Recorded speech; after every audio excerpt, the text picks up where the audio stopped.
All right, welcome to the class, guys. You are welcome to take yourself off of mute if you would like. I have a lot of information that I'm going to try and cover today. So my name is Benjamin Bybee. I am the District Commissioner for the Oquirrh Mountain District in Utah. And today what we're going to be doing is talking about managing unit of service at a district level. I'm going to go ahead and share my screen with you guys right now. So managing service at the district level is extremely important for us to be able to do.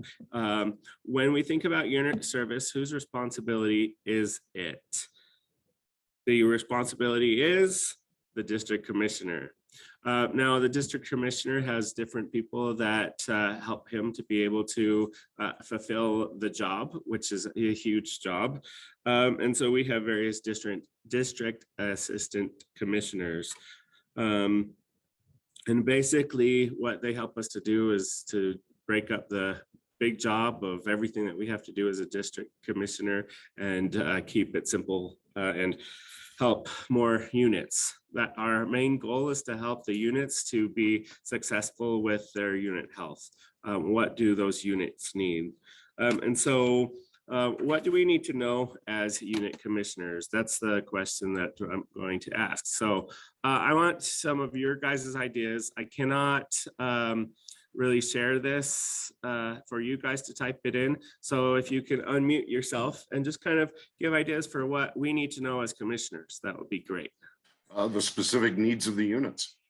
Needs of the units. What else? The overall health of the units. Okay. I think you need to know the people in the units, that you need to create a relationship with the people in the unit, the leaders. Okay. I think we're the link sometimes from the district committee or from the commissioners, from the council. I mean, sometimes we're, whether it's information or support, but we're kind of that, the link or just help. Okay. Very good. Anyone else? All right. So these are some good ideas for what we need to know. Overall, we understand that we as unit commissioners need to help support the units and build relationships of trust to be able to help to know, or others to know, that we are here to help them with their units, and also to link them from the district to the council resources. And also we can link them with other resources throughout our district that can help support them, or even other units that might need help. So an example of that would be in my district, I have a crew that is actually starting to be weaker. There's not enough support, so they're not going to be able to continue for next year, unfortunately. But then there is another crew that is starting up, and some of those people that are in that first crew, we've invited to that other crew to be able to try and get them to continue their journey. And a couple are planning on doing that. We also have that leader that doesn't really want to give up scouting, that has basically said, hey, I want to do something. And so he volunteered to be a unit commissioner and to help out on the district side. So that's awesome.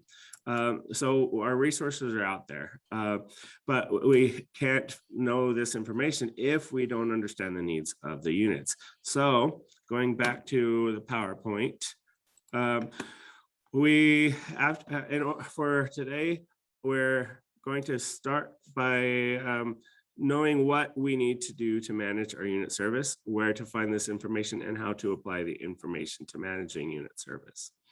So what do we need to know about the units in our district and about the commissioners in our district? So we talked about some of the needs of the units in the district. What about commissioners in the district? What do we need to know about commissioners? So this is a question that I have to ask myself frequently. where in my district, we have a very big area. We cover all of Tooele County and most of Salt Lake County. And so it's a really big area geographically, and one person can't cover it all. And so the commissioners that I have as the unit commissioners are separated into different areas based off of where they live and who they're around, so that they can follow up basically with their neighbors. And when they follow up with their neighbors, it just helps to be able to create the sense of being more personable. So we have to understand who the commissioners are and what their strengths are. We also have to understand what their weaknesses are too. If we understand their weaknesses, we can help to strengthen them, provide them extra support and training that they need. So the things that you guys said for what we need to know, we're good. Here is a list of different items that and questions that we have to consider. How many units are in our district? What type of units? How many are boy units? How many are girl units? How many attend Roundtable? When was their last contact by a commissioner? Is there a unit service plan? Is it being worked? How many unit commissioners in the district are there? Are they assigned to a unit? Are they making and recording contacts? Are they trained? And is there anything else? So as a district commissioner, I was asking myself these questions. How many units are in my district? So I have 30 units, types of units. I have probably 5 packs right now. I have the rest are Scouts BSA units, with the exception of the one crew. I have a crew that is coming up for boy units. Most of the units that we have are boy units, but we have at this time, if I'm not mistaken, 3 girl units.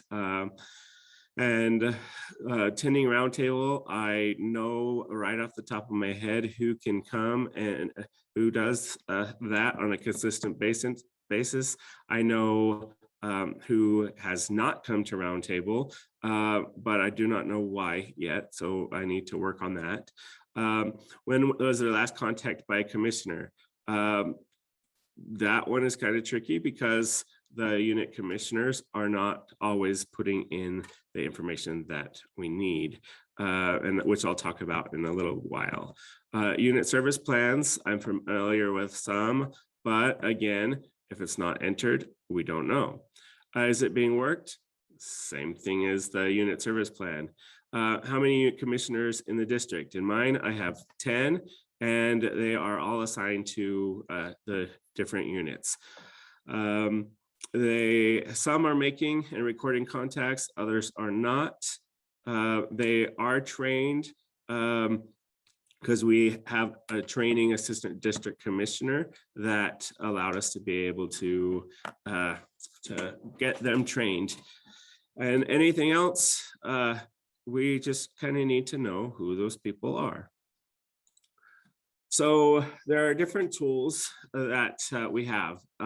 So by raise of hands, if you can use that raise of hands feature, who's familiar with commissioner tools? There are a lot of things within commissioner tools that we don't always think about. When I first became a commissioner, I got onto commissioner tools and I was like, oh, I could see this pinwheel data to help me to be able to do my job better. So with that, it just helped me to see who was trained, how the roundtables were going, stuff like that, the overall general health of the unit. But then doing this lesson, it helped me to basically drink from a fire hose. There is a lot of information that we can incorporate into things that can be useful for us on a regular basis through commissioner tools. So we have assigned unit or assigned and unassigned things in commissioner tools. Commissioner contacts without subtotals. There's all sorts of things. Simple assessments with contacts, priority needs, district contact stats, detailed assessments, contacts in progress, units with service plan. So there's a lot of different things that we can do. And we're gonna break those down to keep them a little bit more simple. Now, before I go on with unit service, there is a ratio of commissioner to unit resources that we need to keep in mind. That ratio is between 1 to 5, and if you are a district commissioner or you have an assistant district commissioner, they should not be over more than 5 unit commissioners within the district, but it really depends on the size of your district and the number of registered commissioners within that district. And so each assistant district commissioner ideally supervises 5 or fewer unit commissioners who in return may be assigned anywhere from 1 to 3 units depending on the number of unit commissioners available.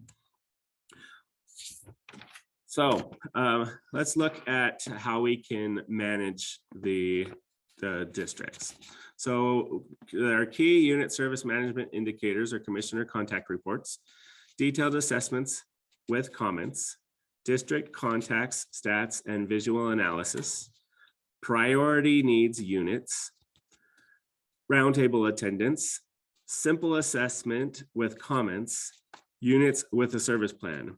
So all of these specific reports need to be used on a regular basis. The training specifies it has to be regular.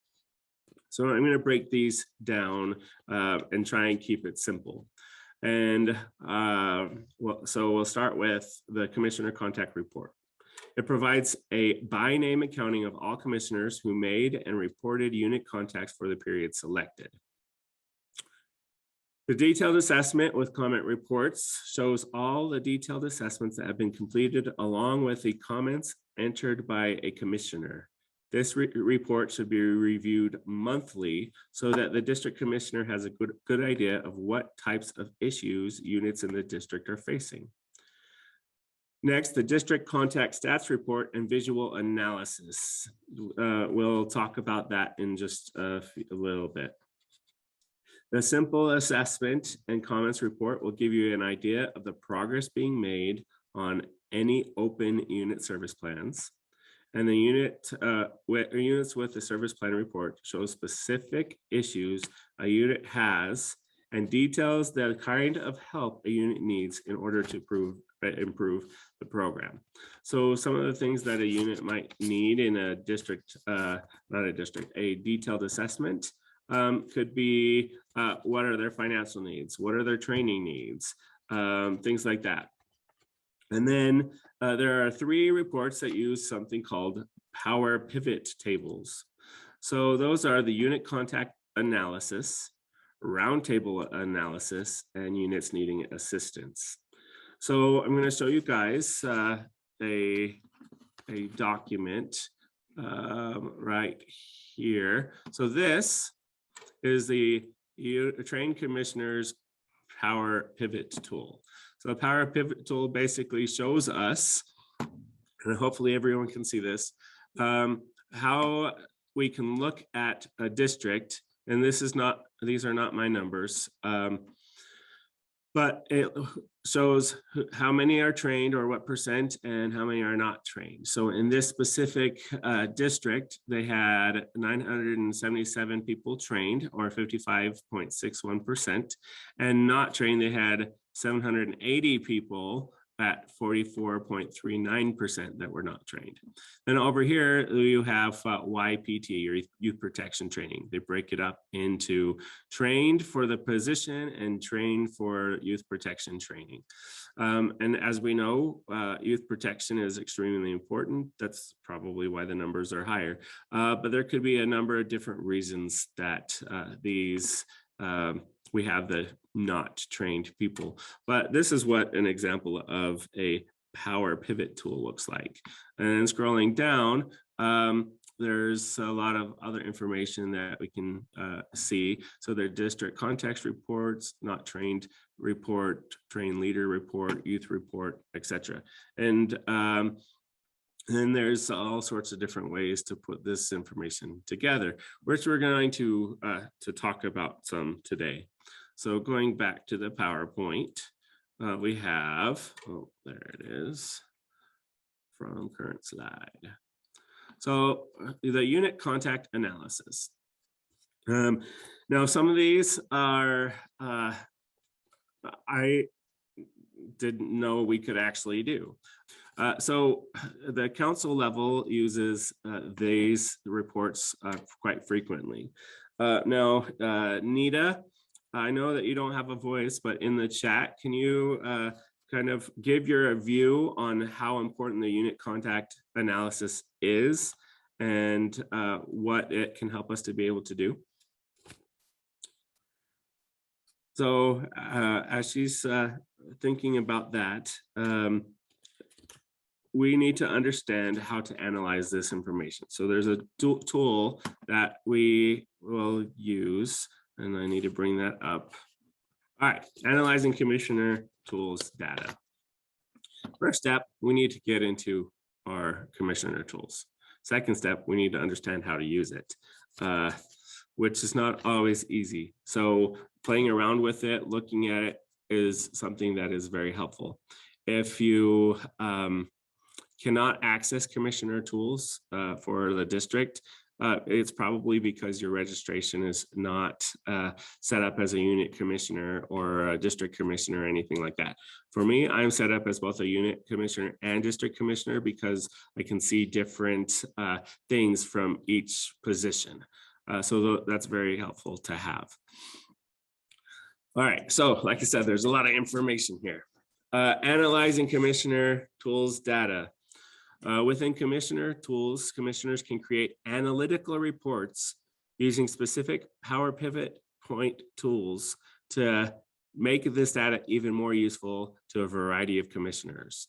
The tools can be found at this link, and to find this information so that you guys have access to this, you can go to the scouts.org/commissioners, go to the master courses, click on our class today, which is MCS 303, managing unit service at the district level. And once you do that, then the download will happen, and then you can open the download and get the zip file of managing unit service. And then you have your analyzing commissioners data tool or tool data. So it would be very, very helpful to do that. Let's see. So David Knoll said contact reports and commissioner tools can go quickly if you can get to commissioner tools quickly.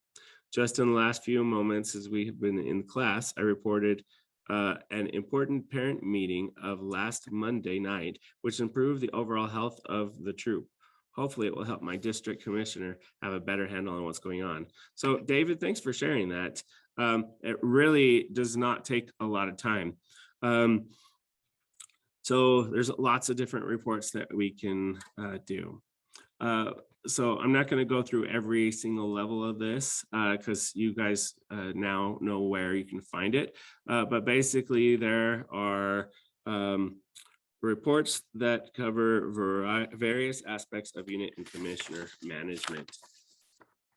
So I'm going to go back to the PowerPoint. Let's see. All right, so Nita has not posted that, but the unit contact analysis, as you guys can see here, shows the number of units with a unit commissioner and percent with, and then it also shows contacted once this year, and it helps us to be able to create a big picture of what's going on. Next one is roundtable analysis. So this really, I have discovered, works when you have someone that puts in a roundtable into the contacts.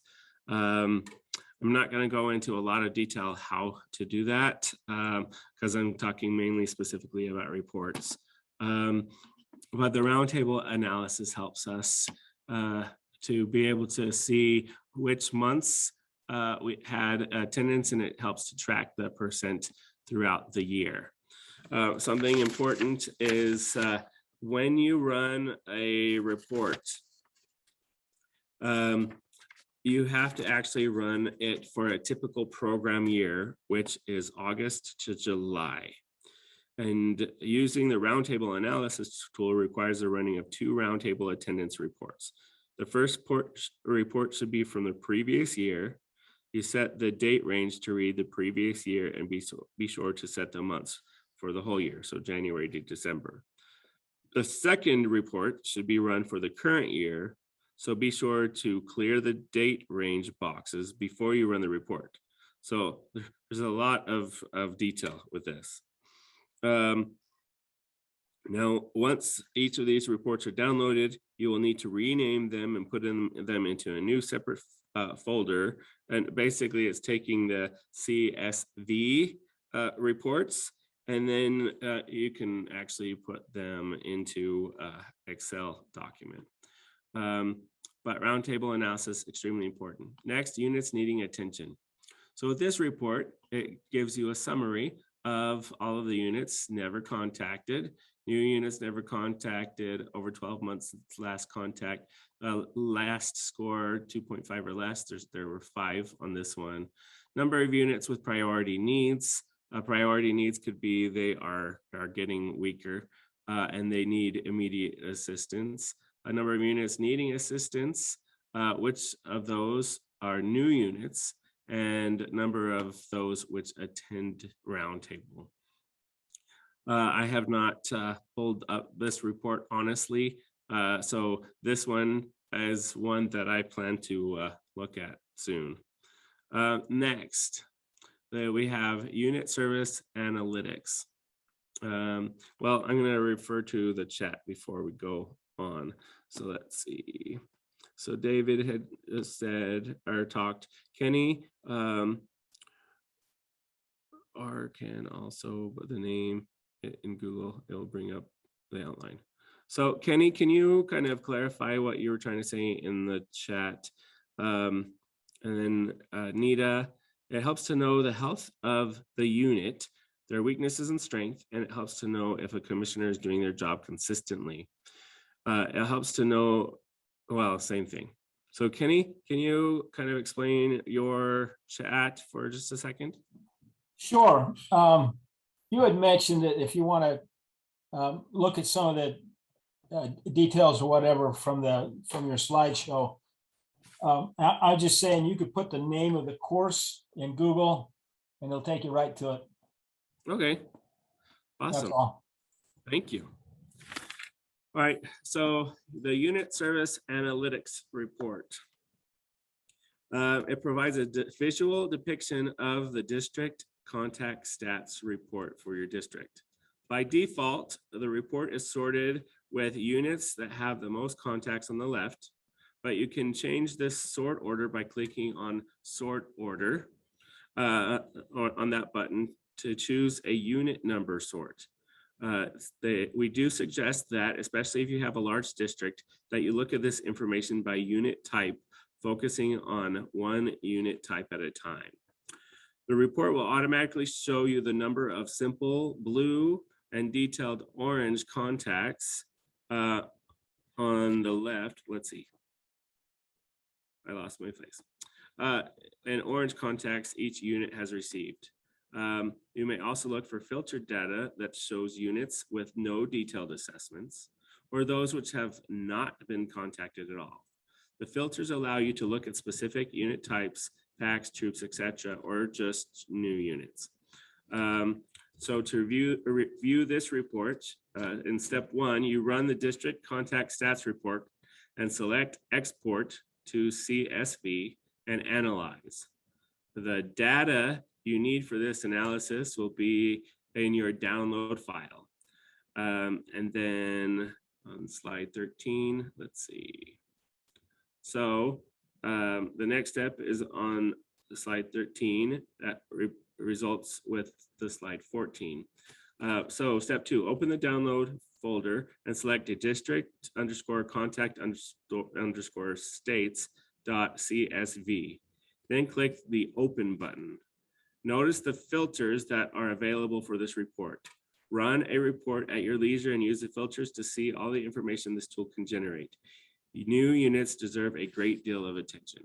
So we have the drop-down information, we select our stuff, and then this is what the report would look like. And so it has information where you have the contacts, how they were, which ones were simple assessments, which ones were detailed. A lot of information is here. You also have the unit contacts. This one, there are 43 units in this listing, and it talks about some of the other data. So looking at the data, especially the person here that is a substitute teacher, data is extremely important. The next we're going to talk about is commissioner profiles. So commissioner profiles and commissioner tools is, let's see, it is available only to administrative commissioners and is in the administration tab. So administrative commissioners, if I'm not mistaken, would be the district commissioner. And then I think that the district executives have access to this, and I don't know about unit commissioners. But under administration, there's unit admin or commissioner admin. So when you click on commissioner admin, it actually gives you the commissioner name and what their position is, and you can check to see what their assigned units are. No, this is where you assign an unassigned commissioner. So if you need to change a commissioner area, you got to be more useful in your district or council, you can. But if you want to take a quick look at the individual commissioner and what they're doing, you can use the commissioner administration tab to get a dashboard view of the individual's commissioner unit service activity. So click on the individual commissioner's name and their profile will appear. So when their profile appears, you can see who that commissioner is, what their position is, when their last contact was, and then you can see all of the contacts that they have entered in to the commissioner tools. And then you can quickly see the overall health of the unit. You can see whether they did simple assessments or detailed assessments, what's in progress, what's scheduled, etc. The final data field provides a view in the form of a graph and the number of types of assessments the commissioner has completed during the last 4 months. So you have the simple and detailed assessments within the last 4 months. Commissioner Tools provides access to the profile tab for all commissioners, which gives them a snapshot of themselves as a commissioner. So your commissioners can actually log in and see this information. The profile tab is available to all commissioners so they can see how they are performing. Note that in the profile view, you can see SP for service plan. Let's see, SP for service plan, wherever it went. And then it's next to each detailed assessment with a unit service plan. And then this feature can be very useful in coaching commissioners. So the commissioner profiles help us to see a lot. Then we have our trained commissioner analysis tool. With this, it helps us to track the training of commissioners. So the final thing you should track for your commissioners is their training. You can do this using the trained commissioner analysis tool. This tool gives you a summary of trained and untrained commissioners.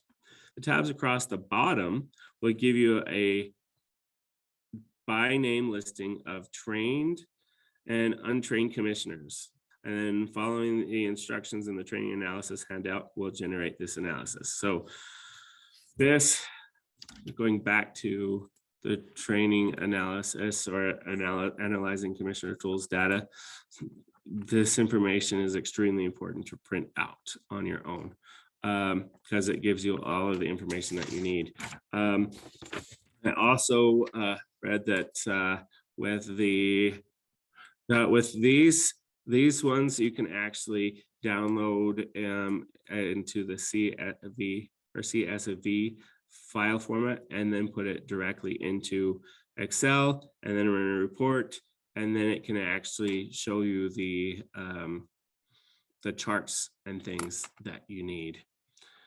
So there's a lot of information to cover with this. So we talked about that. All right, so what we should know now, and sorry you had to drink from a fire hose today. We have to understand what information we need to know to manage our units and our unit service. We also need to know where this information is and how do we apply the information to manage our unit service. So my challenge to you guys is to get onto Commissioner Tools, see if you have access to all of this information, and practice bringing up those reports to look at what type of information has already been put in and see where some of the areas of needs are within your districts or councils, so that you can make those little tweaks to help with the managing those unit commissioners and what they need, and finding out whether they're in the job that they need to have. But also, if someone is not doing the job, there's a reason for it. Pick up the phone and call. Be personable. Show that you care, and everything will make a difference. So that's the end of my lesson today. So what kind of questions or comments do you guys have, or do you have anything that I haven't shared that you would like to share, or how has some of this stuff helped you? It's a lot of information. You know, I'm going to bring up one that I'm running into, and I've never run into this before, and it's kind of strange. So I was assigned several months ago to do a couple of units, one venture crew and to a Girl Scout troop. I mean, I made contact with them by email, introduced myself, all the rest of that kind of stuff. And then they've gone completely dead quiet on me. And I don't know why. I mean, I obviously have reported this to my district commissioner, you know, but I'm trying to make a contact, but I don't seem to be able to. And I'm not exactly sure why in the world that is. And it's kind of peculiar, and really not sure what in the world to do about that, because I certainly do not wish to impose myself upon them. Right. Have you tried to, or what else have you tried to do to be able to get this contact? Well, like I said, okay, all right. Made an email contact. They did acknowledge my existence. And then asked when their meetings were and all the rest of that kind of stuff. And I normally ask for permission to come to a meeting and things like that. I mean, it's just a matter of courtesy. But I hadn't heard back from one of the units, and I knew that they met on Thursdays. Well, I went ahead and showed up there, and it turns out that they had changed their location for where they were meeting, and didn't let me know, of course, because they're not talking to me about that. So I even kind of imposed myself. But like I said, I have reported this back, but I'm not really sure what in the world to do. I want to do my job.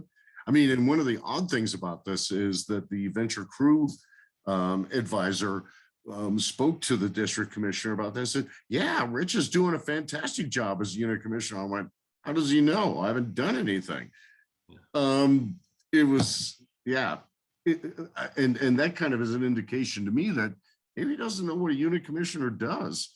Yeah, well, and I agree with you. There are quite a few units and some leaders that don't know what a unit commissioner does. They don't understand that we're there to help support the unit. And it's not necessarily to spy on them for the district commissioner, but it's to make sure that they're reached out to so that they know where the help is. And that's an interesting case. You've tried to reach out to make contact. They know that you're there, which sometimes for some leaders, that's all we can do is let them know, hey, we're here to help. But other times, they might have to be, I don't know, they might just have to have some more consistent focused effort on our part. And I've noticed that new units are more like that. Let's see, what else? Any other questions? Good comment. Thank you, Richard. I think Richard's observation that a lot of units don't know what a commissioner's role is and don't know how to use them. And I think if they would learn to be able to do that, the units could be stronger, because we all could use all the help we can. So keep trying, Richard. Keep Yeah, I working mean, on it. I'm kind of caught in a catch-22, aren't I? Yeah, you are. So Jimmy Jones said that he's asked his units to put him on their mailing list. So when they communicate with each other, he is aware of what they're doing, and it's all a matter of a personal relationship. So that's a great idea. I think I'm going to go in that direction. Thank you. For me, I get a lot of emails, so putting me on an email list, I might miss it. So I depend on kind of what my unit commissioners are seeing, and they're inviting me to different events and things like that. So we're almost out of time. We have about 40 seconds before all the breakout rooms close. But hopefully you guys got something out of this. The thing that I got out of it the most was there is a lot of information that we can create through commissioner tools, and we should have the know-how of how to look at these reports on a consistent basis regularly, and that will help us with our unit commissioner service to the units that we serve. So thank you for your time. Have a great rest of the day.